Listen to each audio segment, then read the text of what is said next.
I'm going to pull up the script here just to do the intro. We ready? Okay. What? Huh? I'm joking. Excuse me. It's a Culture Smash Cast, episode 622 for June 7th, 2023. I'm Stephen Lackey, editor of the Culture Smash Cast. Nico? Nicholas Qualls, contributor to Culture Smash Cast. And Tina?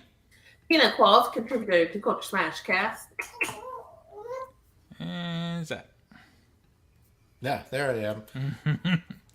I'm Zach. I'm a professional You something. moron. That's true. All right. We got a lot to talk about. We're talking about Spider-Man tonight. If you're watching this now or listening to it later, we are going to spoil the shit out of Spider-Man across the universe. There's no way. So this is a deep dive into the movie. We're going to have our reviews, our thoughts. We're going to speculate about what's to come. All of that in this next probably hour. If you just want to know if you should see it or not, you should go see it. You should see it. Yeah, Yeah. you should just see it. Yeah. You should only see it. If that's all you need. If you didn't see it, which is hard to believe based on the box office, but we'll get to that. So let me just get these. You should intros out of the wait way. like 4 weeks to go see it if you haven't seen it yet. I agree. So join us every Wednesday night live on YouTube, Twitch, and Facebook starting at around 7 o'clock. It's usually 7:15 CST, but you can follow the social medias to know if we start earlier because that might be happening. So follow us on your favorite platform and join the conversation live. We do watch the chat and love to interact with you guys.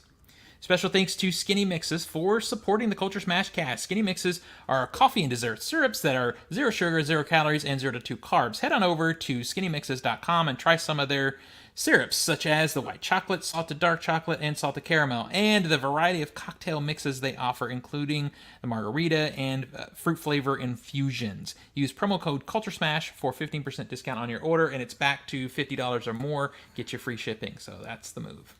Yeah. So, what have you guys been up to? Anything interesting other than seeing a Spider-Man movie?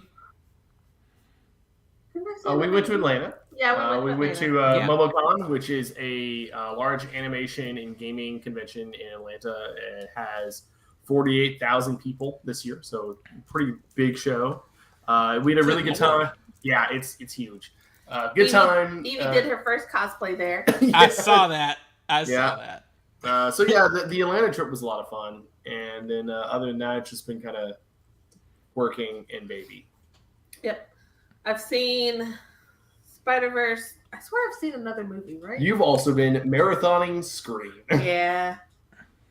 Tina's watched the first 4 Scream movies over the last 3 I'm days. sorry. You could just stop at 1. You could just stop at 1. Yeah, that'd be great. I swear I've seen another movie.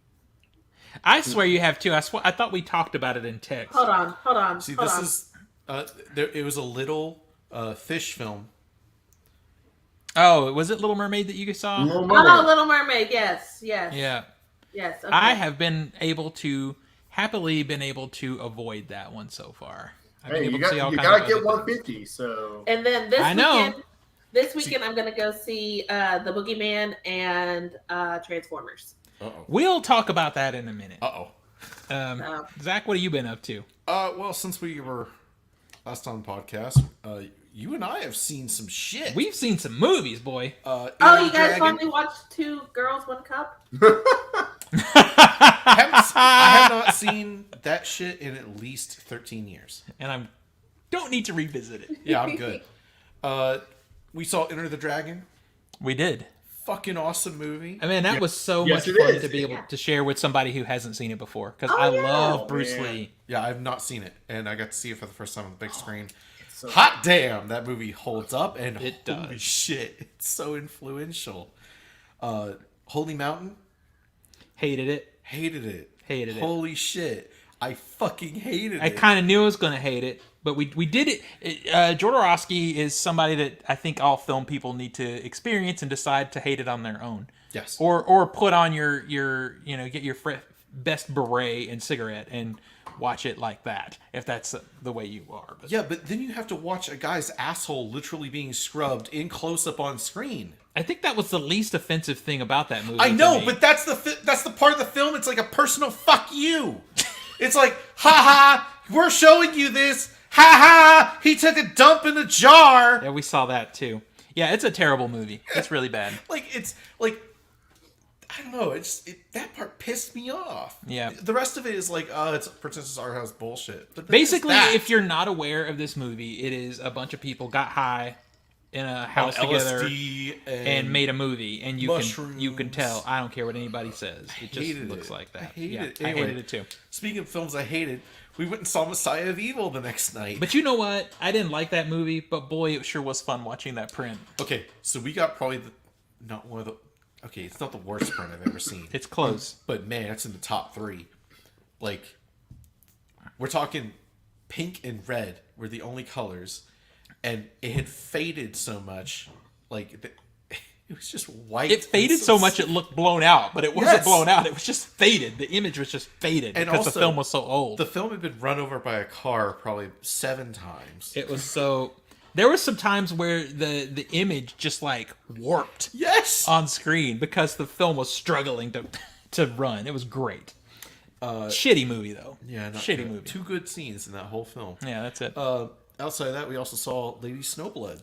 Classic. Holy shit.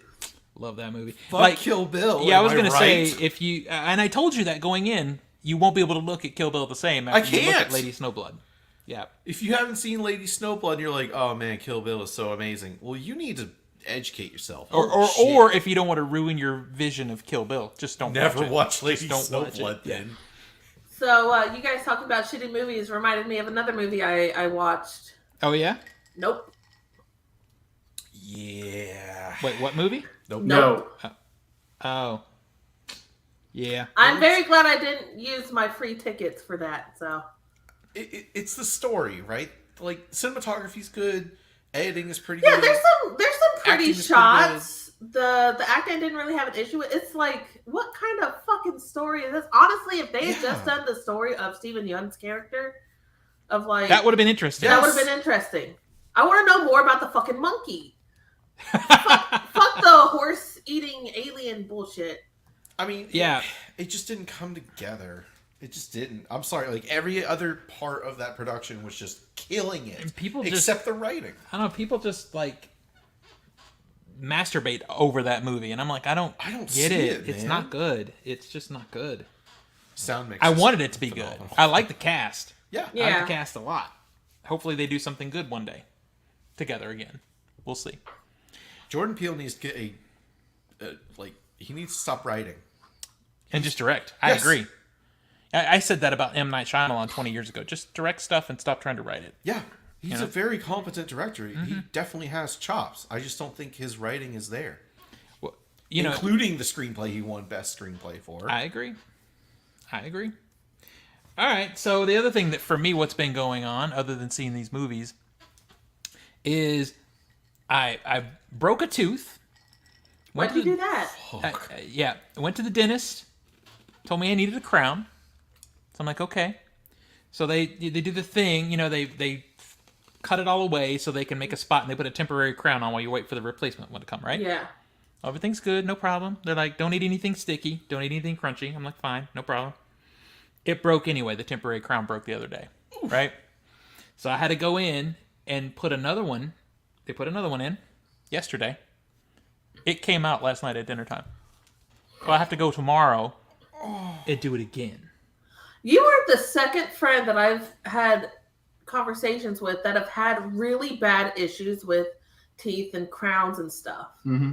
It's so annoying. It's not even pain because it's not a big deal. All they're doing is molding something, a temporary Yeah. cover, basically, and they put it in.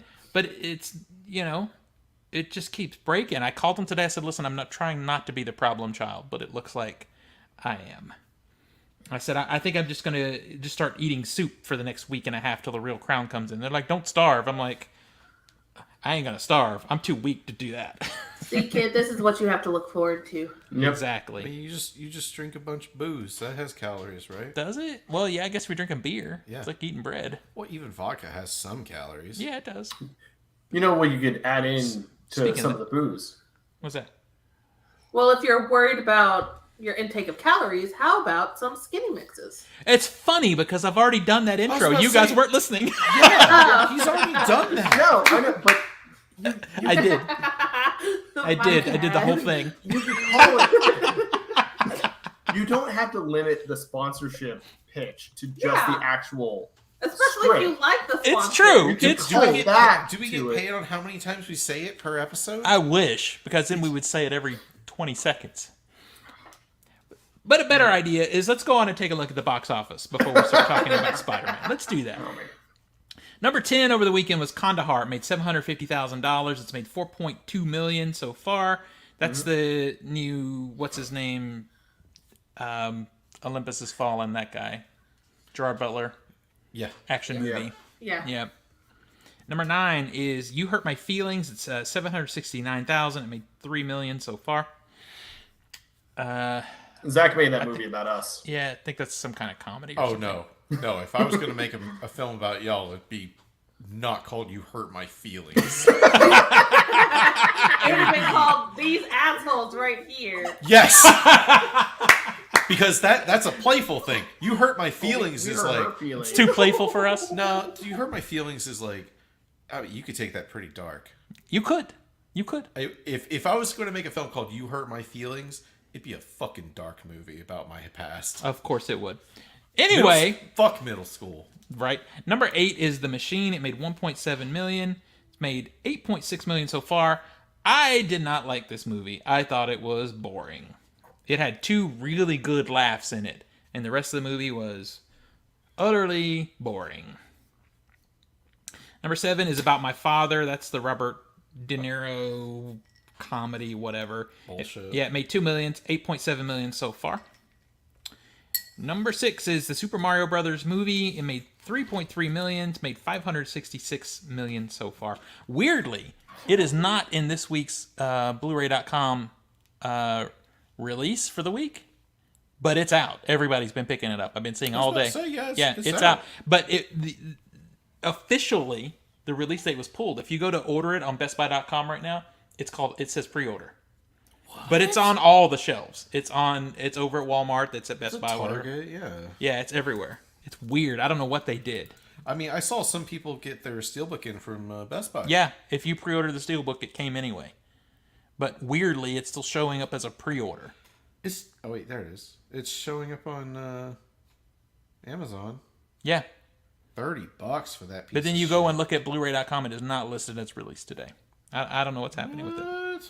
Number 5 is Fast X. It made $9.5 million. It's made $128 million so far. And technically, this movie's kind of a bomb.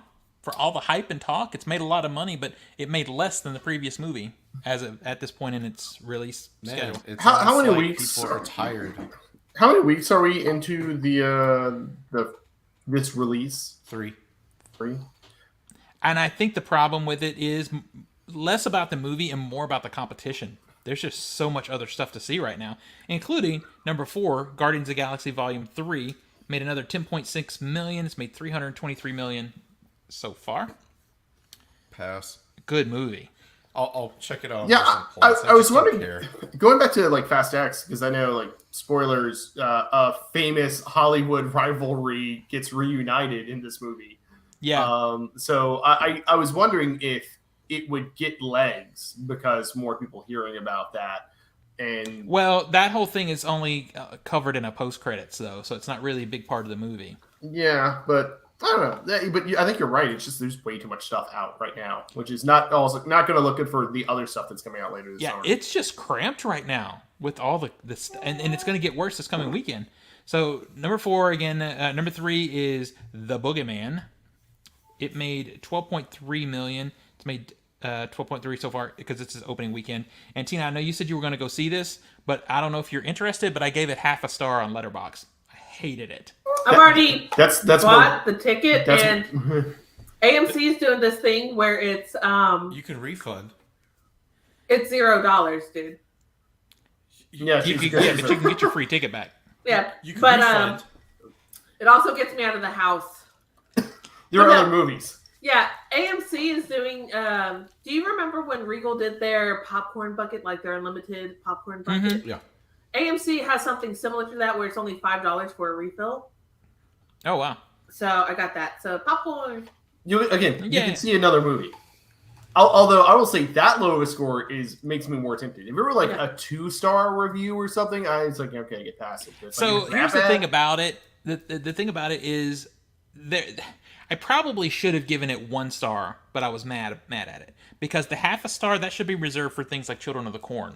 Yeah, that's like so truly bad terrible shit. that I still enjoyed it. Like, look, I hated Holy Mountain. It gets 1 star. Yeah, but Children of the Corn got a half a star. It's real bad, but I had a lot of fun with it. Ironically, which I don't really like watching movies that way, but that's how it happened. This movie is just without any spoilers, because I'm not doing that, but every trope in this movie, every character motivation, every character background is a ripoff of 17 different early 2000s PG horror movies. A major studio releases, Ju-On or The Ring, or like the character archetype. Everything in there is just standard. And there's product placement in that movie. Oh my god, it's got to be the worst product placement I've ever seen. It's really bad. Is it worse than Paranormal Activity, the marked ones, when they got the Xbox Kinect? Oh, that sounds pretty bad, but I haven't seen it. I said I've seen. Yeah, this is That was really in the trailer. Oh, okay. This is really bad. I'm sorry. It's inoffensively bad though. It's just it's not good. It's got a couple jump scares in it, I guess. I guess if I have to give you something positive, there's 2 sisters. There's a little girl and then an older sister. The older sister seems like she could be a good actress in something good. She seems like she could be good. But her and her friends look like they're 25 years old and they're playing 15-year-olds. Fuck off. I mean, literally. Especially her friends. I'm like, Jesus. All right. I'm not going to say anything else because I'll wait for your reaction to it and see what you thought. Okay. Number 2 is The Little Mermaid. It made $41.3 million. It made 186 so far. Zach made me listen to a song from it, and I fucking hate it. The Aquafina song. Oh my god, I hate it so bad. And number 1 this weekend. What were you gonna say? I was gonna say Tina saw it. I did. I know. I was waiting for her to say something about that song. The Aquafina rap song. I hated it. Yeah, I don't like Aquafina, so she always gets points for me because of The Farewell. Yeah, but she's done nothing like The Farewell since The Nothing. Farewell. I know, but she's. That's my problem with her. It's like, you have good acting chops. She's so good in What that the movie, fuck? though. She's so good. It's weird.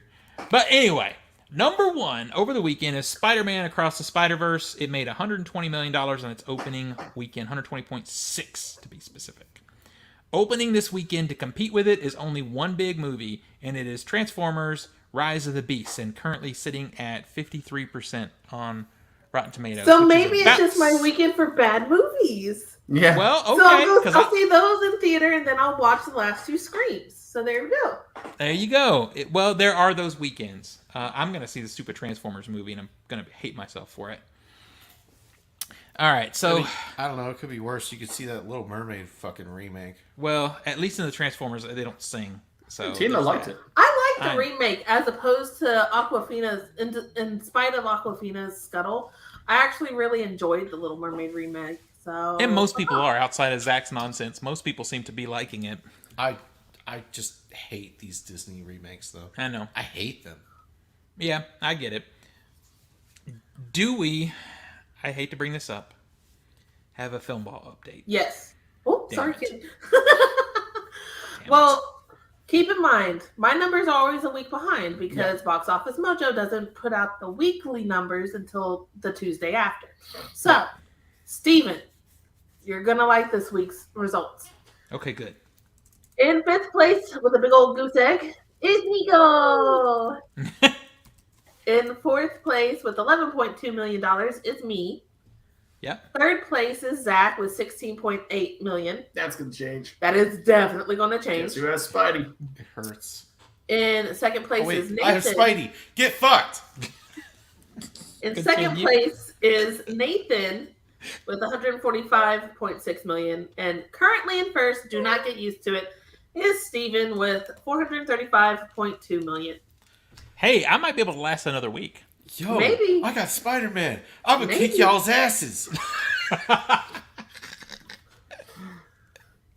Spider-Man is making them dollars. I still don't understand how Nico doesn't have Spider-Man, or Tina having Spider-Man in order to take it from Nico. I just don't Well, understand I kind of gave it to Zach, so Yeah, because me and Zach were bidding it up, and I was like, you know what, I'm just gonna let him have it. It was rough. It was. I had 2 movies to go for Passion Plays, and I am thinking more that Spider-Verse should have been the one I centered more on. I'm surprised Spider-Man wasn't the one you centered on. I really Same. love Indiana Jones. But for the secondary game for your TikTokies, Okay. in 5th place with again $0 is Chris. 4th place is Steven with $4.5 million. 3rd place is Jason with $10.1 million. 2nd place is Andrew with $119.2 million. And in 1st place is Dustin with $474.9 million. Jesus. If you guys want to, anybody who's listening wants to follow those guys over on TikTok, just follow me on TikTok and I'll link you over. They all do movie content also, so it's pretty cool. And we're going to change up our game for the next round. It's going to be a little bit more aggressive. It's going to be great. Oh. It's going to be great. Be great. aggressive. Yeah. Be aggressive. Aggressive. All right, so I guess we're moving on to the actual conversation now. So if you have not seen Spider-Man Into the Spider-Verse, It's Across time the to Spider-Verse. leave. you might Across the Spider-Verse. You I mean, might, unless you don't care. unless you don't care, you might want to take a break and come back and see this video later. I mean, so how do we want to do this? I'm just saying for those people still that are like, oh, I don't care. Half of the fun was the big surprises that happened during this movie. Yeah. All right, Nico, how do you think we should do this? Man, I don't know. I guess just one person can go at a time. It's such a big thing to wrangle. It's so much content. It's amazing piece of cinema, both in terms of just the technical achievement, like the variety of animation styles that get meshed together at the same time is phenomenal. I love the character arcs that these different characters go through. I like how the movie opens. We're not focusing on Miles at the beginning. We get a lot of time with Gwen and kind of what she's dealing with. I thought the opening was pretty good way to kind of get her ingratiated into the audience, because of otherwise how Miles deals with Gwen later in the movie, it would be very easy to not like Gwen at all. Miles was great. I love his character arc of just trying to figure out what kind of person he wants to be, which leads into what kind of Spider-Man he wants to be, trying to control his own story and narrative with the entire narrative of the greater Spider-Verse saying, no, you can't do that. And that was fascinating. I liked all the performances, all the acting. Everyone was great. This movie is Easter egg spectacular. If you are familiar with Spider-Man in general, if you've been watching the live action movies, because you get some not cameos, you get one cameo, but not of a Spider-Man proper, but you do get clips and stuff that really emphasizes, like, yeah, we are bringing in every live single action Spider-Man is franchise that has ever as part of the existed in the Spider-Verse. history of Earth. Yeah. And I thought that was really cool. They did a really good job with that. I am constantly impressed every time I think back about this movie, about how well they did. And that's an achievement, because I felt that way the first time, and it's just compounded this time around. So out of curiosity, what would be your score? What would you give the movie? I gave it 5 out of 5 stars on Letterboxd. Okay. I have the nitpicks I would have with the movie are very minuscule. I have like one or two nitpicks, but they don't affect my score. Yeah. And the nitpicks I have are mostly just the stuff that the characters have nitpicks with. So it's like they want you to have. All right, so why don't we do nitpicks. this? Let's talk about all the positives first, and we'll save the nitpicking for the end. I just did all mine. So yeah. So Tina, what did you give the movie? So I actually got Letterboxd. I broke down. Yeah, join us. Heck yeah. Evie did not like that. Is it Cheddar Popper? Yeah, it's Cheddar Popper. I gave it 5 out of 5. I love, like he said, the animation. Just there's so much visually to focus on that it's. I'm sorry, I just looked up her letterbox, and it's a picture of her when she last won the film ball, and it's got the trophy. That's funny. The animation, just like I keep like as I was watching the movie, I was like, "That's my favorite animation style." Oh no, that one's really cool too. The characters that it does bring back, that actually have like important speaking roles, are, I think, different enough to where you're starting to question, like they're not two-dimensional flat characters. They actually have some nuance to them, which also leads to some of my nitpicks, but we'll get there. The absolute diversity that they bring in, like you get Indian Spider-Man, you get Spider-Punk, which is by far, I think, my favorite character. The Easter eggs, the jokes that they have in there, the comedy, like there were some points where you could tell who were like comic book Spider-Man fans, who were animated Spider-Man fans, just by who laughed at what. So it was just, it really helped seeing it with an audience that had a love for Spider-Man as well. Yeah, I cannot wait to see Beyond. I cannot wait. I'm hyped. Let's do it. Zach, All right. I already know your score. You told me, but you could share with the group. Yeah. So I rated this 5 on Letterboxd. I'm at like a 9.5. Well, then you rated it inaccurately. Only because I don't give, it's like walking out of a movie. Well, to be fair, a half star would be too much of a downgrade if you were talking 9.5. It doesn't. Letterboxd doesn't give you enough flexibility. Yeah. It's either a 9 or a 10 on Letterboxd. Yeah. Essentially 4.5 or 5. But I always give myself the hold. Don't give it the 10. We need to think, let it digest, sit, and then revisit later. And if you still feel the same way, okay, now a 10. And good, I didn't give it a 10. I do feel like very solidly 9.5 though. I'm waiting for you though. Holy shit, this movie fucking rocks. Oh my god. The writing is so good. The animation, oh my god. I don't give a shit about references. I don't give a shit about little Easter eggs. Haha. But this movie's fucking funny. Like, it had several moments where I just burst out loud laughing with some just good, clever writing. I think character motivations are extremely well developed and set up. And this movie has the time to just sit and breathe. To, like, relax and take its time and not have go all the time. I was talking, I think, earlier in our pre-show, that scene where they're just sitting on the rooftop and talking and just having a quiet moment. What a lovely moment. Or like when he's talking with Miles Morales is talking with his mom. Just letting everyone just sit and digest and mingle. It's so lovely to see that. And now you don't get that anymore. The movie just takes its time. The movie is 2 hours and 20 minutes. I'm sorry. If there was like at the end of this film and it's like intermission and you get to see the rest of it, I'd be fucking hype as shit. I mean, spoilers, it ends on a massive cliffhanger and I'm sitting there going, where the fuck is this going? How are they going to conclude all this? I walked out of this movie with the biggest smile on my face going, hot damn. I'm so happy I paid money to the IMAX to see this. I had a 4-year-old behind me the whole screening.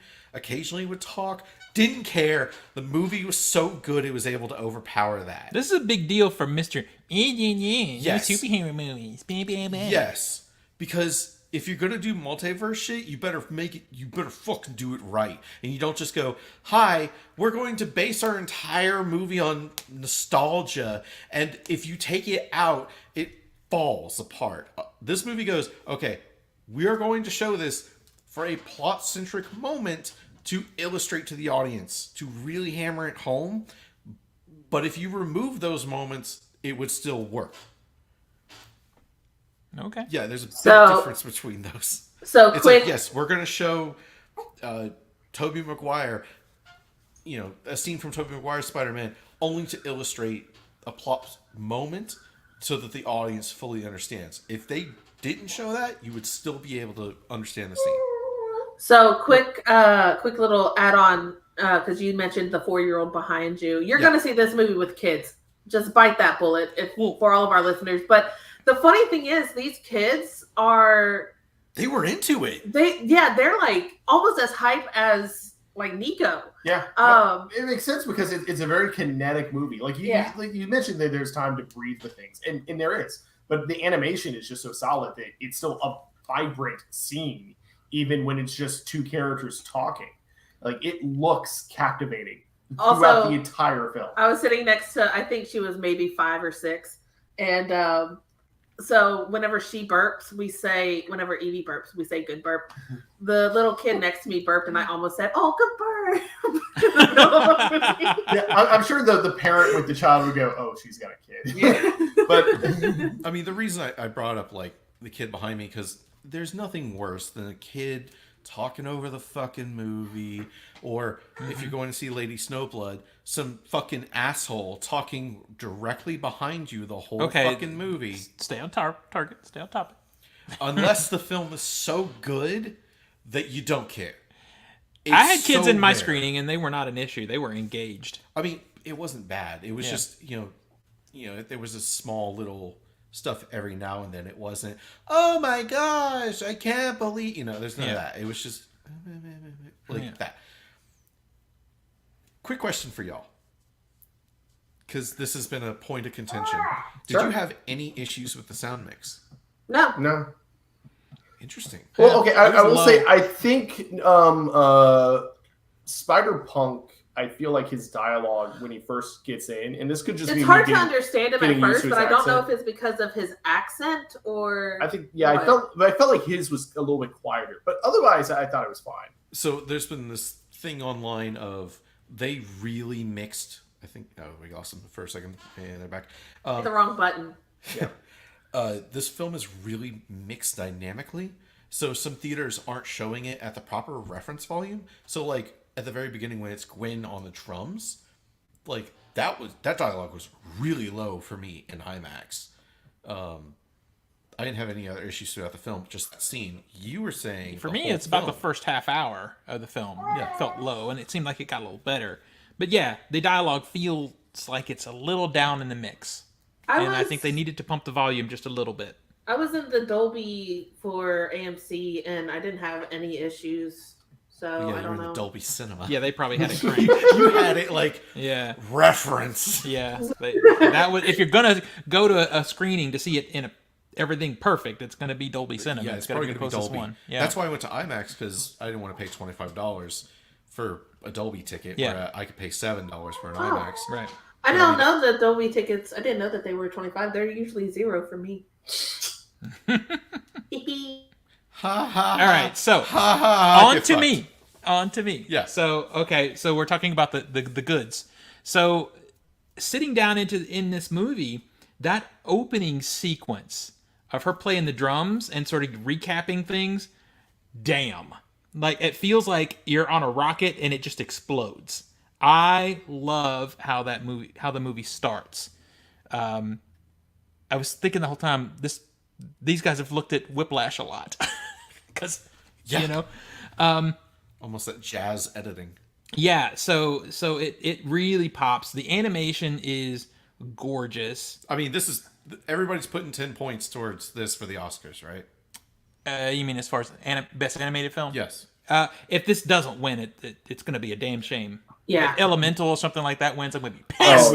There's no way. I mean, didn't it Spider-Verse win? Didn't Into the... Did. Yeah. Mm-hmm. But I mean, there's like watercolors and 2D animation. Moving on. Pencil. And God. I agree with pretty much everything that you guys have said as far as the comedy. Some of the other things that we get more into the minutia of it is this whole idea. They talk about it in one spot where they're talking about basically the canon events, where regardless of what Spider-Verse you or Spider-Man in, these things have to happen to you, and they bring in the Tobey Maguire and the different scenes like that, and that stuff is great. It's fine because it is nostalgia. It is playing on nostalgia. It is using those tools. It is engaging those dopamines, but it is driven by the story. They make it make sense. And I have thought about it since watching the movie, and I've thought about even more of it. Like, you start thinking about other canon events that they didn't even talk about because they aren't I guess, sad, you know? Well, and they aren't the ones that are directly impacting this specific movie. The situation, yeah. But there's a lot, if you think about all the movies to this point, there's a lot of other canon events. You could reference Spider-Man, like, holding up the bridge. Yes. Like, it happens in every movie. Him giving up the mask happens in every universe, in every movie. The big question that I have for myself is, when's Gwen Stacy going to die? Because that also is a canon event. Well, and Gwen comments on that. She says, like, most universes, It Gwen doesn't Stacy, end well for the Gwens. Yeah, and it's usually, in their relationship, it doesn't. If they get together, it's almost like if the canon event of them getting together happens, then she's probably going to die, because that's what happens in every universe, and that's the Gwen Stacy that I know. So it's interesting to start thinking about how this idea impacts the other movies. I think that is really, really cool. I mean, it also shows how much of a sacrifice it is Yeah, to be Spider-Man. and we're going to get to that in a minute. I think but there's also, we'll get to that in a minute. You guys haven't touched on my favorite thing about this movie. Yes, the action is good, the animation is good, the comedy is good, all that stuff is good. The writing is good. All of that stuff is good, but specifically the thing that I connected with the most in this movie are the way the human relationships are rendered. Yes. This is like a real drama. I mean, this is more dramatic than we see in most domestic animated films. I mean, you can go to some anime, some good anime, and find some pretty solid drama, but especially the relationship between Miles and his mother, that actress and that character, I've like literally fallen in love with that mother. I want her to be my mother. Like, if any part of this movie pulled a tear from my eye, it was during those scenes between her and Miles. They felt so, like, especially when real. He goes to reveal himself. Mm-hmm. Did that hurt? Yeah, and the way she talks to him feels so real and human. And I think part of this is the fact that I live with a Spanish woman in my house, and the way that they integrate bits of Spanish in with the English. Specifically, you live with Spanish mothers in your house. I do. But the way she's speaking English, but if she wants him to pay attention, or she's calling his name, or little other things, they swap. And it feels natural. It feels real. And it made her as a character, because I have that experience myself, feel even more real. Like, she's my favorite character of the movie. And also, I love her. I mean, that's also a huge plus on the voice acting in general throughout this film. Like, yeah. No one does a bad job. No one is at all, like, phoning it in. Everyone is doing a fantastic job throughout this film. So then you look across it, though, and the other human relationships. This is to start the kind of somehow, with all the action and stuff happening, it's what I started to dig into watching the movie, because I thought it was, other animated movies have had great action and whatever, and this one definitely is peak, but to have this level of drama and character, like relationship type of stuff happening, you just don't see it in animated movies. So you have their relationship, and you contrast Gwen's relationship with her father, is also fascinating. And it gets to some pretty dark fucking places later on in this movie, that I have mixed feelings about.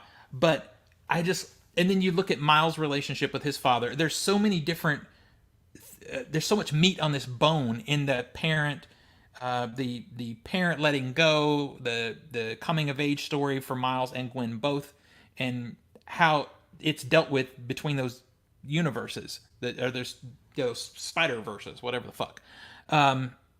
To me, that's the best part of the movie.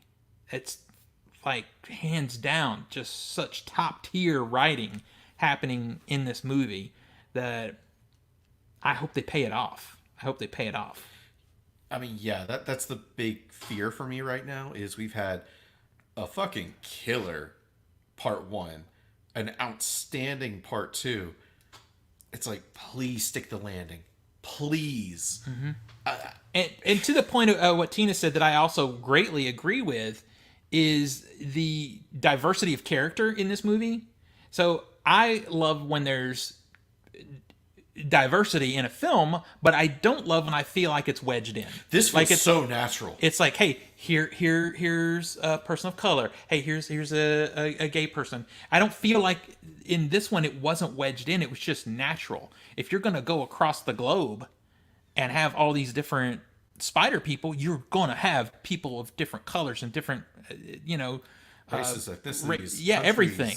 And it comes off in a very Species, real way. Yeah. Yeah. Also, what is her name? Shit, I can't remember her name. Is it the Jessica Drew version that they kind of retooled and reimagined? Yeah. She's so good. I love that lady too. She has the Jessica Drew. She's basically yeah, she's pregnant. Spider Mom or Spider whatever. Mom, yeah, because she's pregnant in the movie. I love her character. She's like such high energy and funny, and She's complex though. She's got like a lot of shit a happening. lot of shit. Speaking of a lot of shit, our main, I guess you could say, villain outside of Spot. What's his name? Miguel O'Hara, Spidey Miguel. 2099. He's got some fucking baggage, man. Yeah.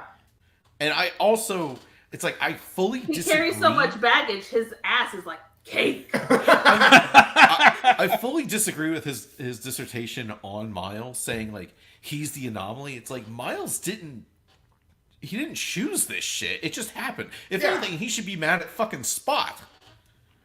Yeah. He's the one that caused all this. Yeah, that's why, like, Nico and I were talking. I'm like, Spot's angry at the wrong person. He wants to know who the fuck caused him to be Spot. It's him! Yeah. Yeah. No, And it is. Go ahead. Okay. I do agree. I like how his, like, all the baggage, like, he caused the kind of incursion event to destroy a reality that he is concerned of Miles and all this situation happening, because he went selfishly, like, I changed what should be a universe's actual natural progression, and it caused it to collapse. And so he knows that this is a legitimate threat. This is a danger that we have to deal with. So I understand, like, the urgency on his part, and everyone he's convinced is like, hey, we can't let this happen. I've lived through it. It's bad. But that also brings up the point of, if Miles is such a bad anomaly, or if he's like the first, why isn't his universe imploding?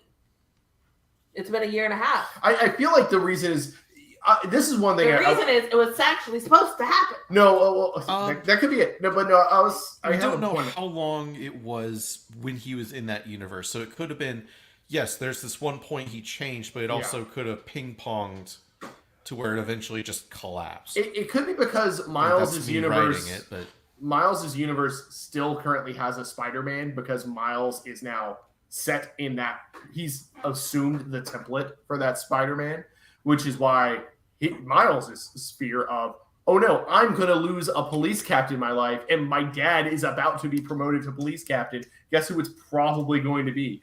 So otherwise that wouldn't happen.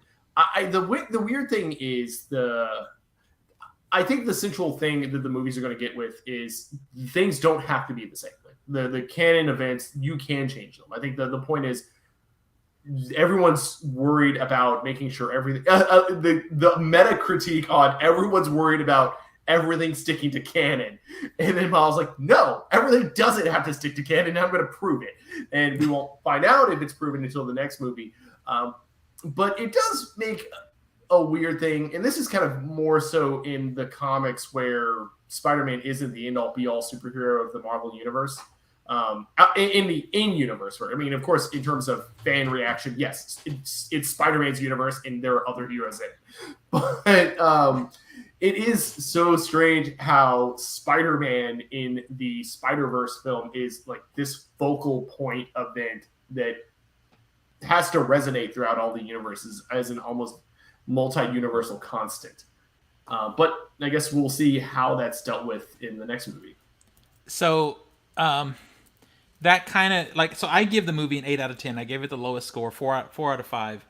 Which is not a low score. It's by the Not way. a low score. It's not a low score. It's a solid score. It's still a top 10 contender for the year, depending on what else we get.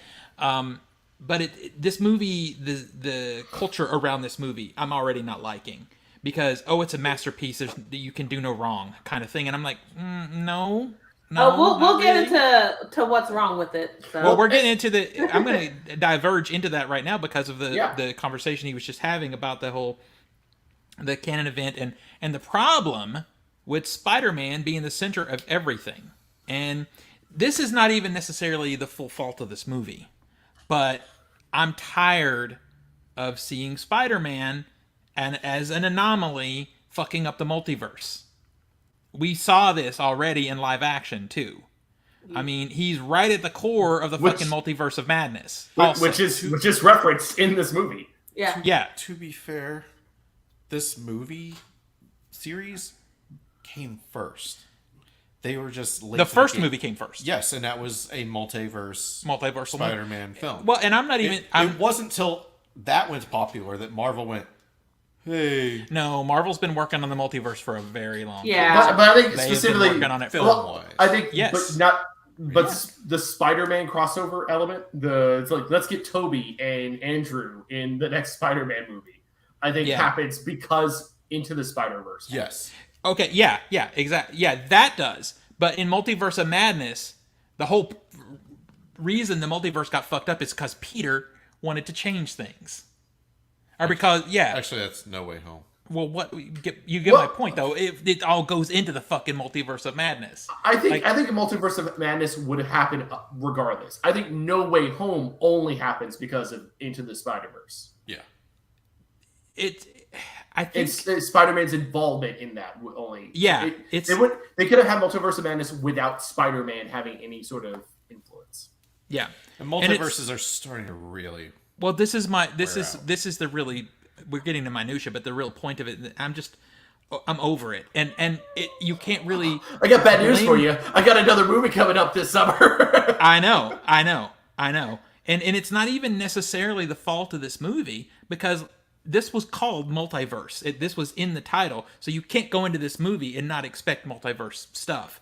But because Marvel as a whole has so overdone it, it's like another fucking multiverse movie. And once again, we have Spider-Man at the center of it. It's like, the weird thing You're saying is it's treading known waters. it is. The core of this movie is something we've already done. I mean, they do it really well, but it's done. It's been done. I mean, we've also have done, Bagels creating most multiversal villains before, and it's still yeah. God, I didn't even. Yes, we If I have. had a nickel for every time a bagel has caused a multiversal villain, I'd have 2 nickels, which isn't a lot, but it's weird that it's happened twice. I mean, I guess you could say that Bagel really hit the spot. Yeah. He's so proud of that. Come on, give me this one thing. He's so proud of it. It would be funny if we had already read it. Yeah. Somebody stole my joke. He's so upset. I was really proud of it. I'm like, I have one. But okay, I want to Spider-Verse. I'm taking the joke back. No. exactly. Yeah, so I mean, we're getting into negative territory, and to have an 8 out of 10, it's got to be pretty minor. But this is a complaint. It's like I'm tired. It's in. I'm surprised. It's not the only complaint. Oh, okay. Okay, I was gonna say I would figure your complaint is the same complaint you had with Dune. Yes, it is. Yeah. This is not a complete fucking movie. To me, it feels like a complete movie. It's not. The arcs are not fucking done. No one gets a finality to their arc whatsoever. Empire Strikes Back has the same fucking ending. Empire Strikes Back is a 40-year-old movie. Now we've got Dune, we've got this one, we've got Fast X, we've got Mission Impossible. Every fucking movie has to end on a cliffhanger. It's done. Does Mission Impossible end on a cliffhanger? It's split into 2 movies. Well, you haven't seen it yet. But I guarantee you there's going to be something that rolls it over, if it's a post-credit scene or whatever. I will give you. There is no But my point conclusion is, to that. There is a conclusion here. I love serialized TV. I love it. I don't love serialized filmmaking. I want to see a complete movie. If you want to do a sequel, that's great.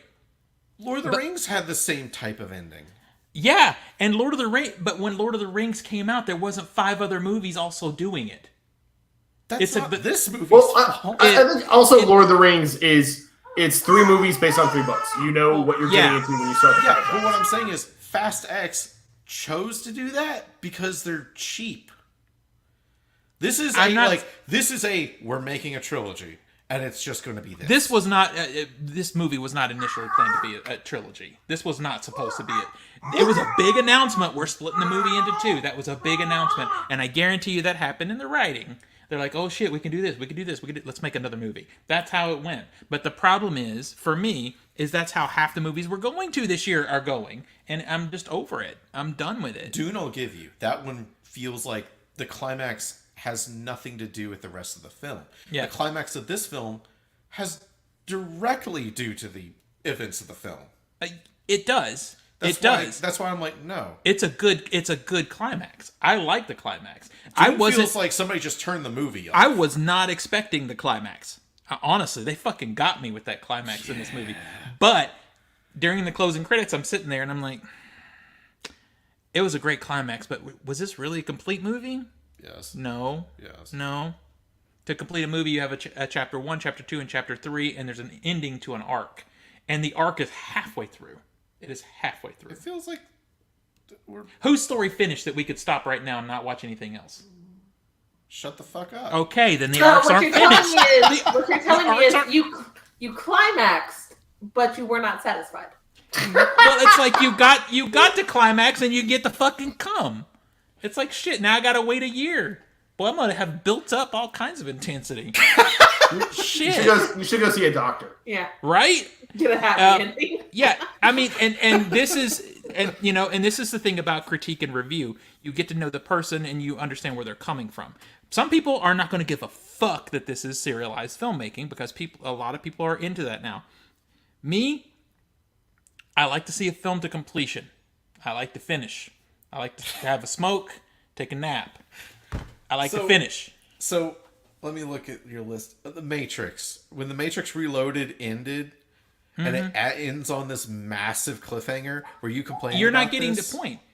Were there 5 other movies that year that were also doing it? The culture is shifting to this now. Let me go back to I 2003. was also going to say, I don't know, The Matrix Reloaded and Matrix Revolutions are going to be a great arguing point. They're also, we're not talking about quality films at this point. It was 2002. Lord of the Rings was doing it that year. I would argue there's some arcs that finish in the Lord of the Rings, though. They're complete books. Yeah. Yeah, When talking about the Ring, there's nothing concluded about that. They still haven't figured out where Merry and Pippin are. Also, movie one ends the Fellowship. Movie 2 ends half of the War of the Two Towers because you end the war against Saruman.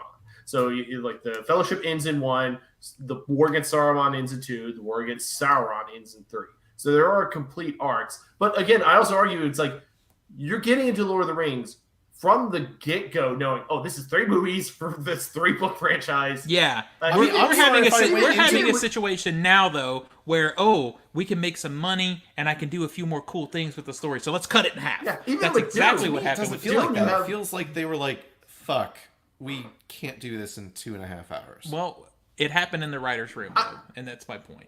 It didn't have to Okay. be. And also, cut this film down to an hour. Well, okay, but this gets into another. It gets into another issue I have, but let's finish with this one. Yeah. The thing is, let's say you can argue Lord of the Rings. Okay, fine. I knew that going in.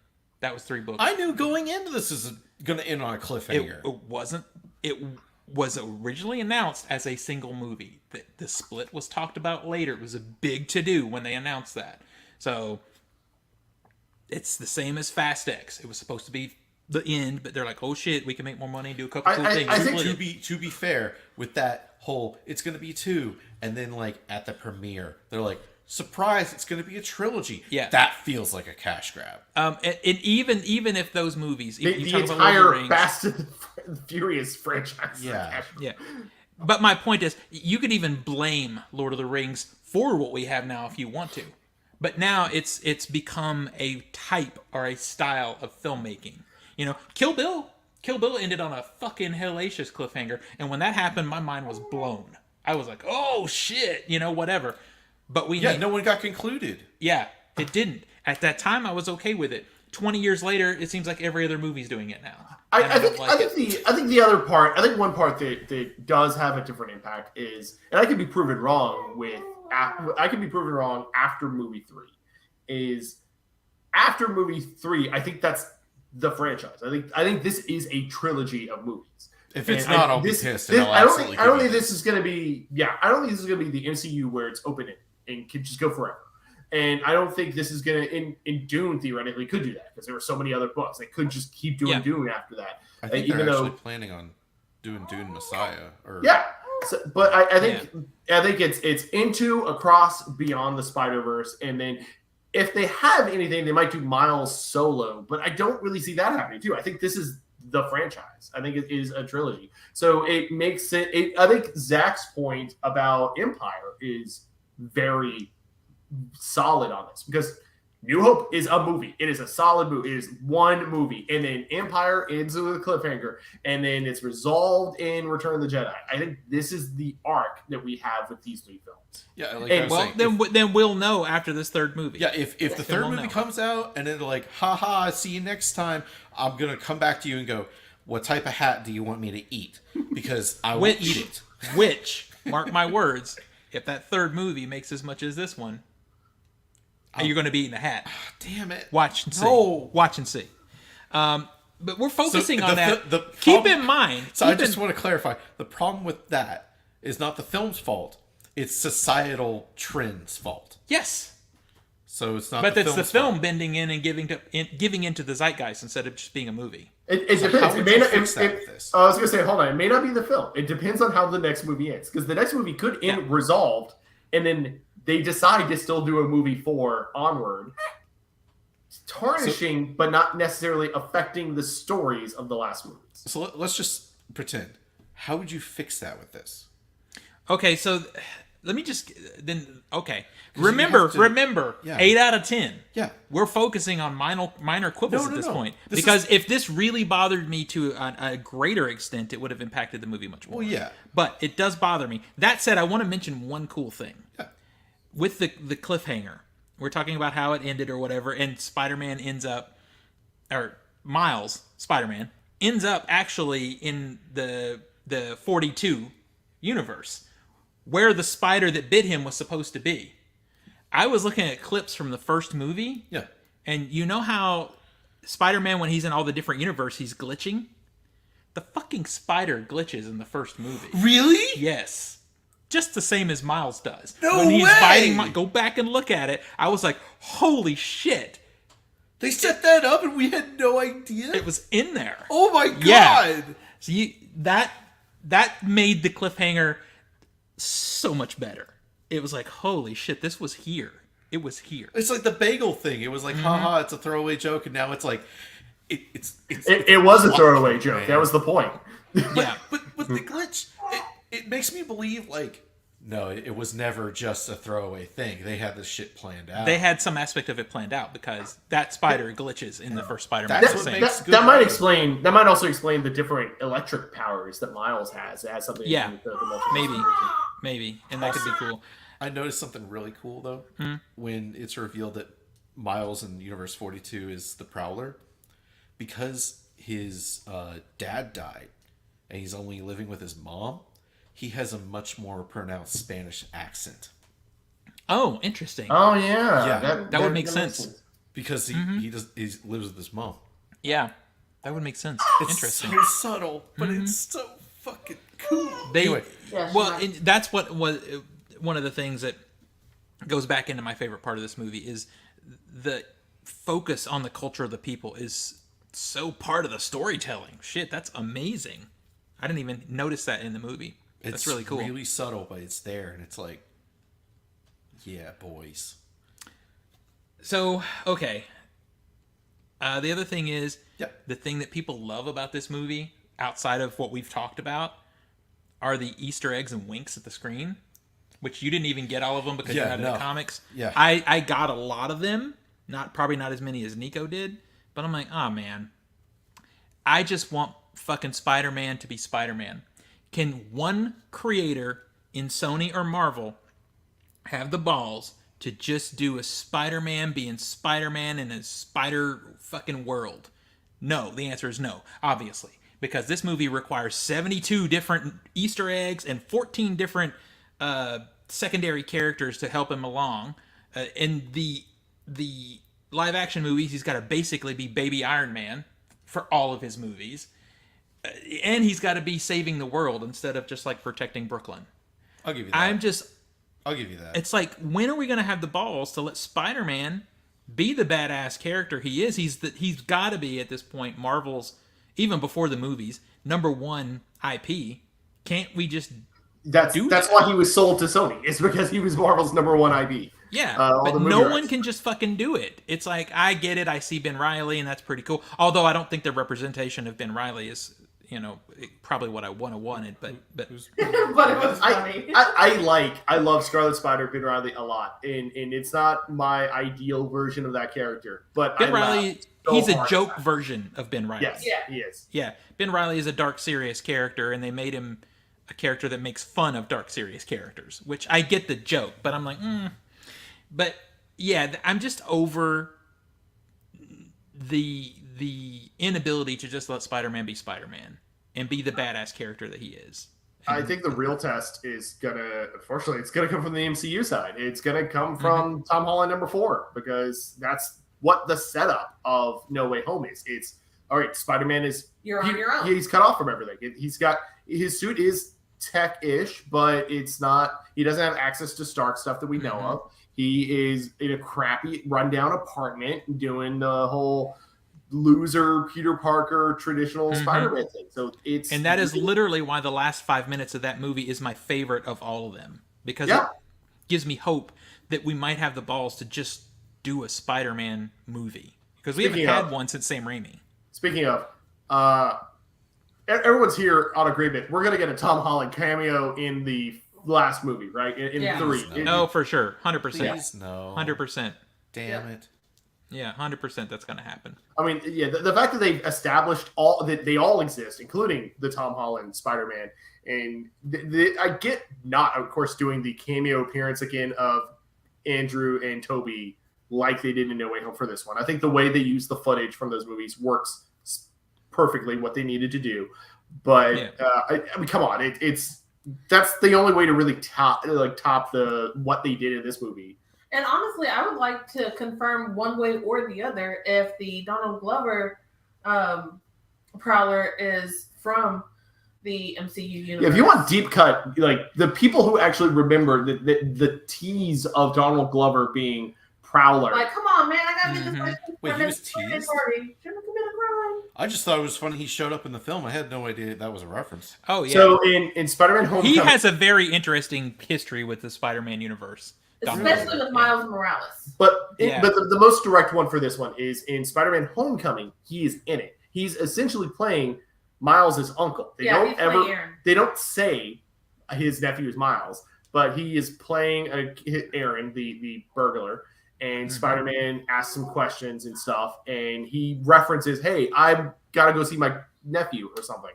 It is teasing up everything to be, but I don't. Who knows if like this one became a Prowler because the blip? Maybe he didn't get blipped. Something. Yeah, I just thought it was funny he showed up. I had no idea it was a reference. No, as far as I know, wasn't there even a fan push to get him to actually play Miles Morales at one point? Yeah, I think so. I think more so to like voice. Well, I think he does voice. He voices Miles Morales in one of the animated shows. Yeah. Which the fact that they had it was the first animated show that had Miles. He voiced it was Miles. Which was Ultimate Spider-Man. Yeah. By the way, like one of the animated Spider-Man, Spectacular Spider-Man renditions, they brought back the voice actor Josh Keaton for that. Yeah. That's fantastic. That's a deep cut. That's a deep cut. And as much as I get annoyed, it's such a weird emotional roller coaster ride for me, because as much as I get annoyed with all the winks at the audience, there's sometimes I just lost my shit. Like 60s Spider-Man when he goes to try and catch Miles and he swings slow as hell. Yeah. I'm like, that's funny. That's hilarious. One thing I do want to call out, speaking of the different Spider-Man cameos, the Lego Spider-Man scene was We had animated no by a clue about 14-year-old. that. It was a 14-year-old animated that. Really? Yeah. That's amazing. It I was thought it was just like haha Lego movie. no, Oh, yeah, it, because well, the writers. Yeah. it was created by created by a 14-year-old Preston Mutanga. There's a Kotaku story. I've seen it in some other places. That was confirmed that yet they had him do that for the film, and I'm just like, man, that kid is going to like apply for some animation school in college. It's like, what's your portfolio material? He's probably going to get a scholarship. Wait, that was real stop motion? No, I don't think it was stop motion. I think it was animated. But Okay, because it was I a was like, 14-year-old. damn, this looks like Lego movie, which Yeah. again I thought it was referencing. Because if that was real stop motion, I'd be like, holy shit, they fucking nailed it. Yeah, Yeah, it good. was an animated movie, but it was. And then you have the Cool World effect where Spot goes into the real world Venom series. So was that the Venom? That character, I thought it was just funny. that character is in both Venom movies, and she's the best part of both movies because Yeah, she's she's the hilarious in both convenience movies. store lady who's like, "Hi, Venom." Yeah, she's the Wants to dead. drink- Yeah, The deadpan. He goes Nazi in there and Spot. threatens to eat her and all this stuff, and she's like, "I don't give a fuck. You are not Like, do it intimidating me right at there. all." This is kind of where I'm just happy to be an observer and not get this shit because I thought it was just funny. But it's double funny when you know the character Okay. because she's That's like a- hilarious. That's the good thing though too is it's not just in there to give the wink and nod to people who know the material. It is legitimately funny even if you don't know the material. Yeah, because I was Yeah. just like, holy shit, this movie's batshit enough to do that. Yeah, but it just when you know that character, she's just so not phased by it because she's got fucking like, Venom yeah, going in there and heating up burritos all the That time. makes sense. Yeah, so 'Cause it I just was like, damn, she's taking this really well for an animated character to pop into the universe. Okay, fuck it. We got a few more years before the housing crisis. and that is another positive is they took such a B character in the Spot and made him interesting in this movie. yeah. I was about to say, he was just fascinating because I'm like, how do you beat that? Yeah. And I don't know how Well, they're we're going to gonna find beat out. that. Yeah. So, okay, a couple other things I'll put out there and you guys can talk about it. How many times in narration in this movie 7. did we hear Miles's fucking backstory? At least 3. At least fucking 3. And Gwen Stacy's twice. Yeah. I'm like, come on. I know what you're Okay, doing, but I'll give you that. fuck me. Why do I have to hear you recite your backstory again? I get that. It's wasted space. It's fine at the beginning because we're recapping. The setup is great. I love that sequence. Her playing drums, setting everything up, blah, blah, blah. Okay, but that's enough. Okay, it's been 5 years since the last film. Let's Yeah. pretend y'all haven't seen this shit. It grates on me more because I don't like origin stories in general. I'd rather have the origin story in a Stan Opening Lee title paragraph. Yeah. What's that? Yeah, and an Opening opening title sequence, and sequence. that's it. Yeah. But yeah, I'm like, Jesus. Oh yeah, no Stan Lee. Why they haven't? No one's done Stan Lee since he died. I It's know. like, what the fuck? So that space where we had all these times where they're giving these unnecessary backstories, we could have had a little more meat on the bone with the death of Peter Parker in the Gwen Stacy universe, instead of just getting it in narration and say, "Oh yeah, this happened. Here's the setup. Here's the scene where I saw my dad. And he thinks I'm a killer." It's like all that was told in flashback, and I would like to have seen more of that instead of constant recapping of stuff that we know. They did talk about it in Into the Spider-Verse.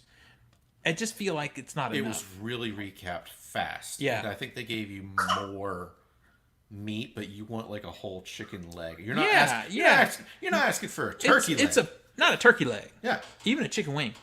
Good fat chicken drum, Yeah, you know, drum in. we got the bone. But and you know, a it's couple such an bites, important but- part of one of my favorite parts of the movie, their relationship, that I would like to have actually seen it more in action than just recapped. And I feel like they could have done that if we chopped out 2 of the 3 narrations of your life story, which we didn't fucking need. So I have to rewatch it. yeah, that just I'm like, for real. And a minor thing. Wait, let me bring this up. This is some nitpicky shit right here, but I'm gonna show it anyway. Let me bring this up. Here we go. Do I have it open? Here it comes. Oh wait, I gotta. We open definitely don't have that open. it. Yeah, I gotta open it. Let's see. Stall. Talk. Say shit. We're talking. Talking is what we do. We talk on this. Did we podcast. lose Nico and Tina? They're muted. Muted us. No, I'm muted because baby's making noise. Yeah. but Because baby. That's what I thought. Yeah. Make babies. Make babies. Where did I fucking put it? Where did you put it? Did Well, you you're put it looking for whatever in you're your looking for. One of my downloads gripes folder? is a very small gripe, but it's still creepy. I don't think so. Of the romance between, or the supposed romance setup between Miles and Gwen Stacy. Gwen What about Stacy it? is over 18 and Miles is 15. Is she? Do they, And that's I fucking. can't get a good grasp on how old she is, and that is an issue. Well, considering in the state of New York, you still have to be 18 to get a piercing, even with parental consent. She has a piercing, and she's gone to Whoa, prom. now see that's some deep cutting right there. Yeah, but you're assuming their universal rules are the same as ours. yeah, I think the Still, problem. it's very implied that she's much older in the teen years. Yeah, It feels like it. She feels It's definitely- She's high still school. 15. yeah. It's Chrome tab, Oh shit, and then you got to go over there to. that's the window. problem. There you go.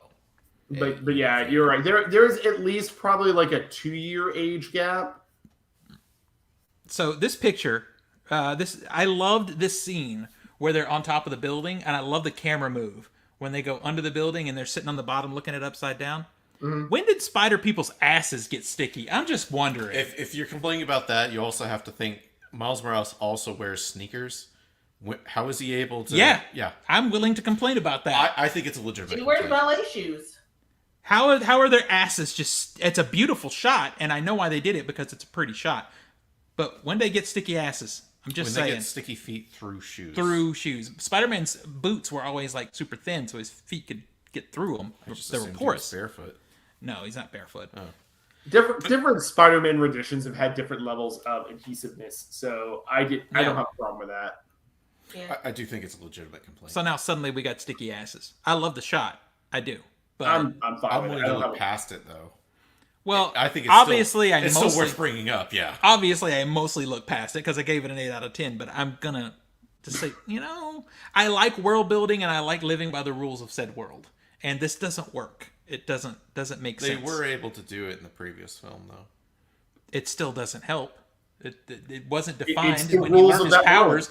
I didn't see his ass sticking to the wall and But whatever. his shoes were able to stick. yeah, which It's I think is a problem. because the costumes get so sweaty, and then the sweat could just.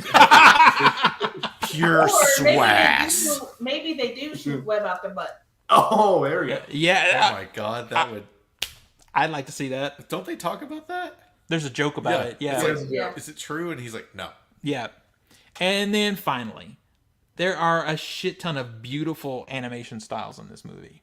But there's some action sequences where they fucking change styles a few too many times for me. It can be noise. It becomes like a Picasso painting for me, and I'm like, it kind of detracts from the dynamic nature of the action because, oh, look here, here's watercolor. Oh, look here, here's anime. Oh, look here. And like in the same fight scenes sometimes, and I'm like, I will give you the art house fight scene with the 2D vulture, and they're all fighting it.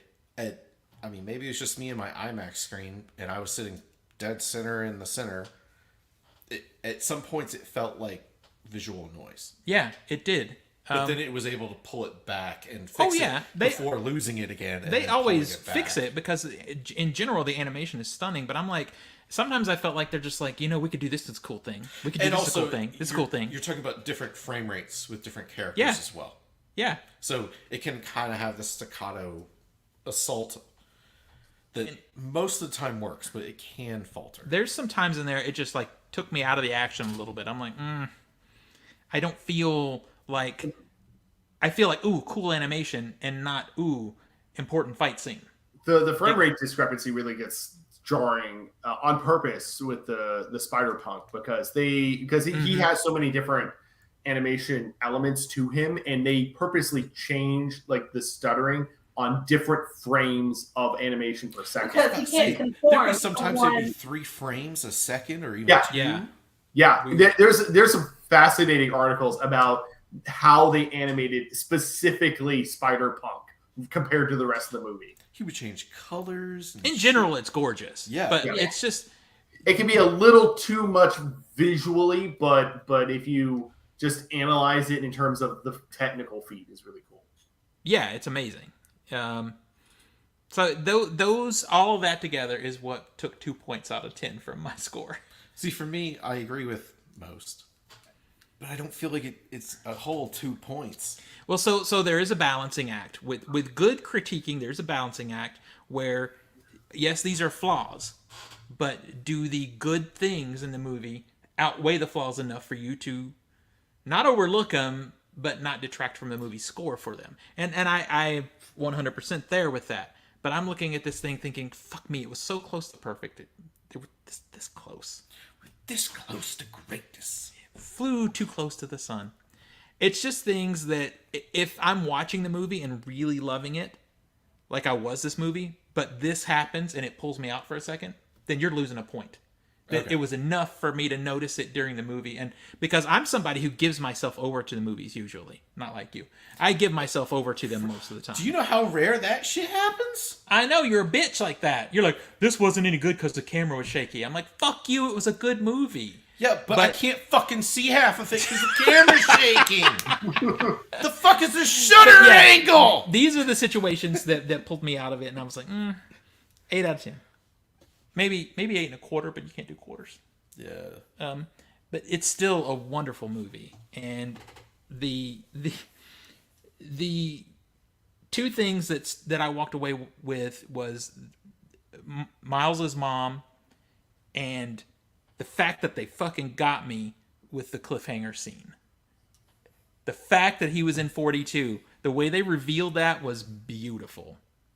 Even if I'm not a fan of the serialized nature of the movie, that scene was gorgeous. It was so good. Dude, when she's like, I got my own team, and there's fucking Spider-Man Noir, and Yep. there's fucking the Spider-Man Pig, Spider-Pig. Park Pig, Peter Porker. Ultimately, Yeah. you got to give credit where credit is due to Nicolas Cage, because he has been assaulted for the last 2 years about, are you Holy coming back? shit. He's like, no one's called me. I don't know. No one's mean, called to me. be I fair, don't know. It's the truth.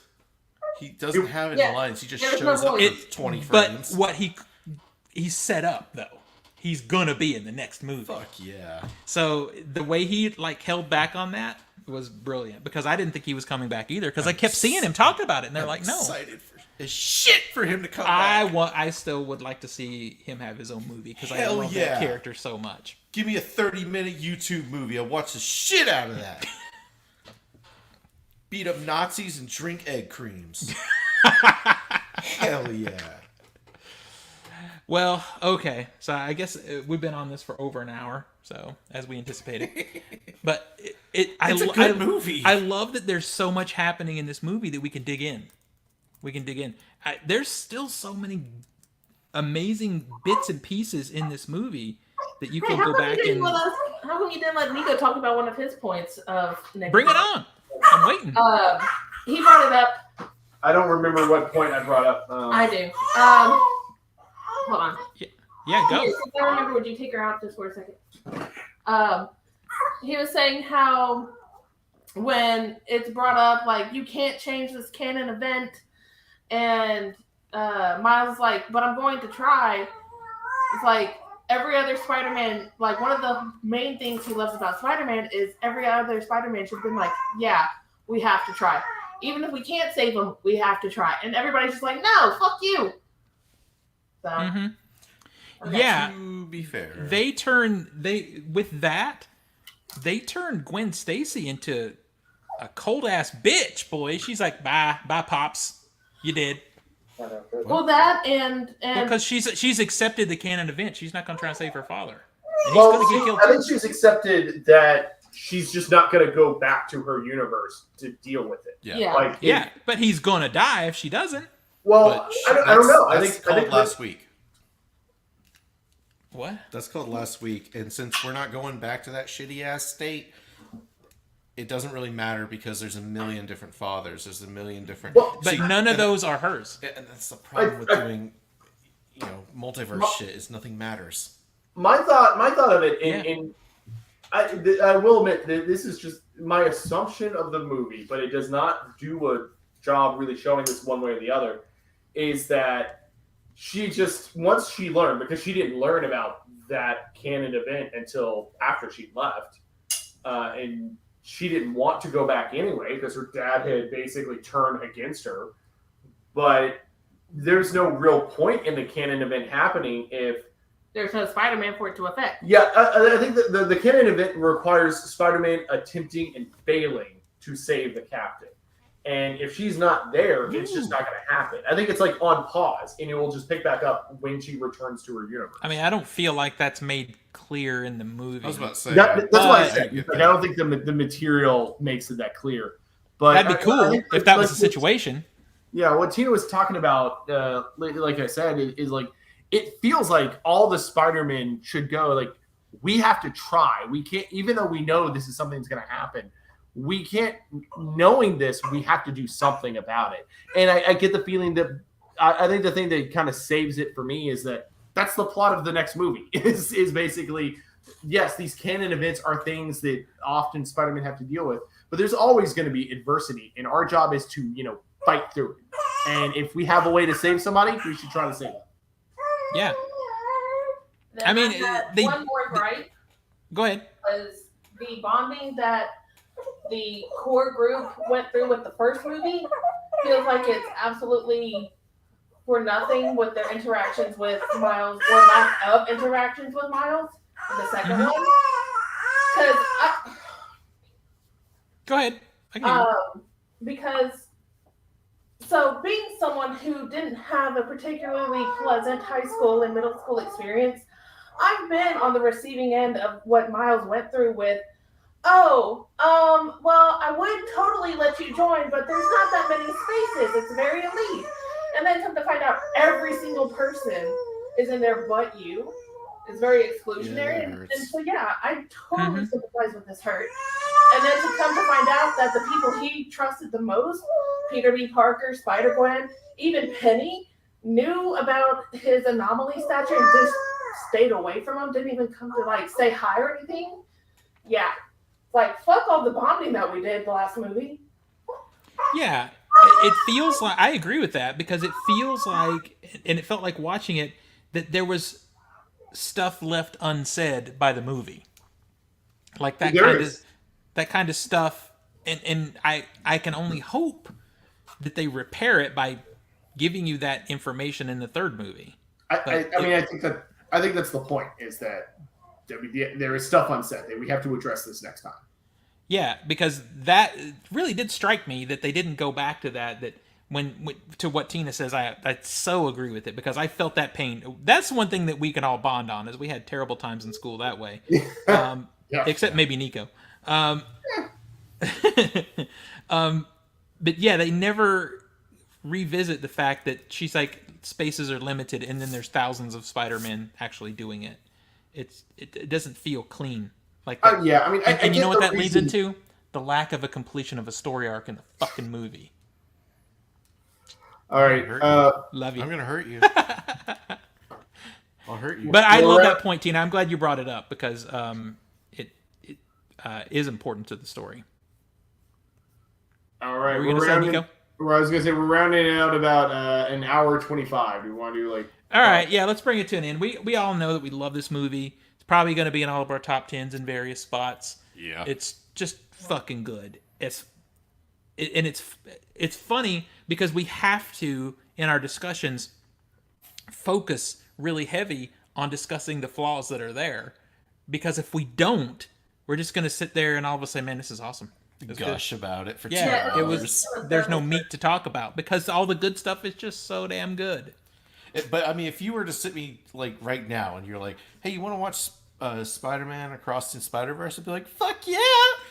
You know what though? That is one thing in 20. What is it? When does the next one come out? 2025. No, next year. Next year. Yeah, It's, it's next March of next year. Yeah, fuck yeah. Yeah, we have. I You guys did a have to come full over year. here.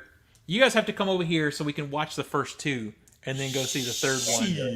Shit. What a day that's gonna be. That's gonna be awesome. Because if it's my All birthday, right. I'm gonna be so hype. Oh, is that gonna be around your birthday? That's what we're looking at now. I know it's March. I don't know the dates. But real quick, while you're looking that up, I'll give the Blu-rays for this week. There's not that much. Renfield. What? It's 29th, March 29th. And what is the date of your birthday? March 22nd. Oh shit! Tina birthday belated celebration. Woo-woo. So Renfield Dracula Sucks is out in a special edition. That's what it's called. Dracula Sucks.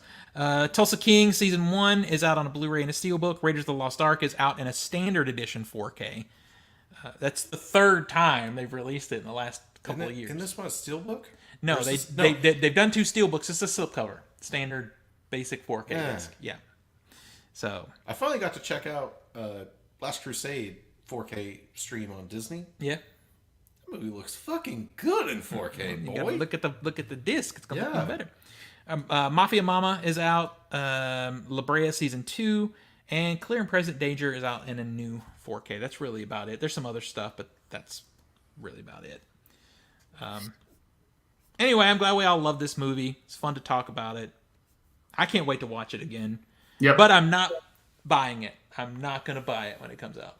You gotta get a box set. Yeah, you're waiting. I'm going to wait for the trilogy box set. Yeah. I have the first one in a standard 4K. I bought that one real cheap. I did too. Yeah. Now, the only thing it might make me buy is a Black Friday deal. If it's $10 on Black Friday, I might go ahead and get it just so I have That's it to a buy. watch. Then I can take it to 2 and flip them when I buy that inevitable, beautiful box set. $10 to watch this movie for a year in perpetuity. Yeah, sure. Yeah, I'll do that. All right, let's bring it to an end. I know you guys got an angry baby over there, and I got one over here too. Oh, she's passed out now. How am I the angry baby? What the fuck? Because you're the one still making noise. You don't understand what it's like. Like I said, the angry baby. Damn, that one echoed. That one really echoed. All right. Damn, Nico, I feel like we didn't even get into all the comic book references that are in this movie. There's way so too many. I need 4 hours. Right. There's so many. And Nico wants to see it again just so he can read all the bubbles this time. Yeah. Right? That's ran so quickly. I'll give you that. The text on screen was there real quick. I didn't read most of it, to be honest. Very little of it I actually read. You couldn't read most of it. Yeah, because it just went by so fast there was no way. Comic book transitions, I fucking love them, though.